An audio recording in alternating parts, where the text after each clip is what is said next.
Parliament లో కేంద్ర ఆర్థిక మంత్రి నిర్మలా సీతారామన్ గారు ప్రవేశపెట్టిన బడ్జెట్ ప్రవేశిస్తూ దేశవ్యాప్తంగా వామపక్ష పార్టీల ఆధ్వర్యంలో నిరసన కార్యక్రమాన్ని చేపట్టారు. అన్ని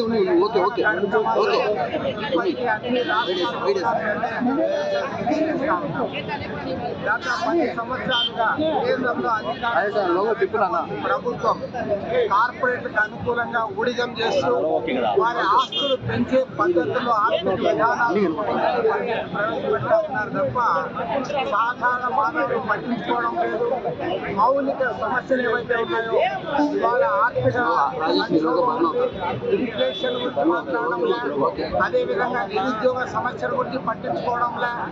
రైతులు పదే పదే పోరాటాలు చేస్తున్నా కనీస మద్దతు ధరలు కొట్టే దాన్ని కూడా వారి వైపు నుంచి ఇలాంటి పరిష్కారం కూడా చూపడం లేదు.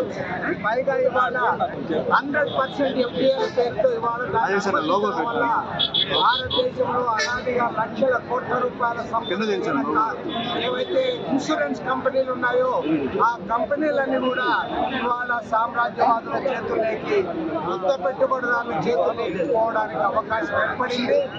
నరేంద్ర మోడీ ప్రభుత్వం కేంద్రంలో అధికారంలోకి వచ్చినప్పటి నుండి అంబానీల అదానీల కార్పొరేట్ కంపెనీల ఆస్తులు వేస్తా ఉన్నాడు తప్ప సాధారణ ప్రజల సమస్యలు ఏ ఒక్కటి కూడా పరిష్కారం చేయలే. 2014 ఎన్నికల్లో ఏవైతే వాగ్దానాలు చేశాడో అందులో ఒక్క వాగ్దానాన్ని కూడా నెరవేర్చలేదు.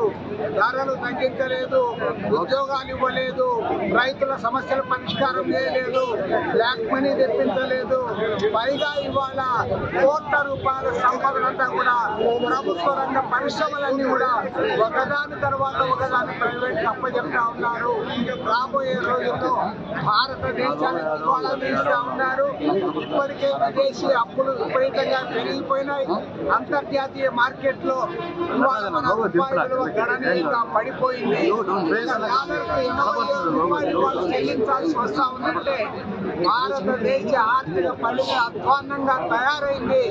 దాని గురించి మాట్లాడకుండా కార్పొరేట్ కి అనుకూల బడ్జెట్ ప్రవేశపెట్టిన నిర్మలా సీతారామన్ బడ్జెట్ వ్యతిరేకంగా దేశవ్యాప్తంగా వామపక్షాలను కూడా పోరాడుతూ ఉన్నాయి. ప్రతిపక్ష పార్టీలు కూడా చేతులు కలపాలి, ఖచ్చితంగా ఈ ప్రభుత్వాన్ని నిలదీయాలి. నరేంద్ర మోడీ కార్పొరేట్ కి అనుకూలంగా ఈ దేశంలోనే పనిచేయడం కాదు, ఈవెన్ అమెరికాలో కూడా అదానికి అనుకూలంగా అదాని తొత్తుమాదిరి వ్యవహరించాడు. ఇవాళ అమెరికాలో ఎవరైతే ఉన్నారో మన భారతీయుల అక్రమ వలసదారుల పేరుతో వాళ్ళకు కాళ్లకు చేతులకు సంఖ్యలు వేసి వాళ్ళని విమానాన్ని ఇక్కడ పంపుతా ఉంటే దానిపైన మోడీ గారు మాట్లాడరు. కానీ అదాని కోసం మాత్రం మాట్లాడుతూ ఉన్నారు. అదానికి ఊడిగం చేయడానికే మొన్న అమెరికా పర్యటన కూడా చేశారు. కాబట్టి మా నిరసన తెలియజేస్తారు. ఇప్పుడు మీటింగ్ జరుగుతుంది.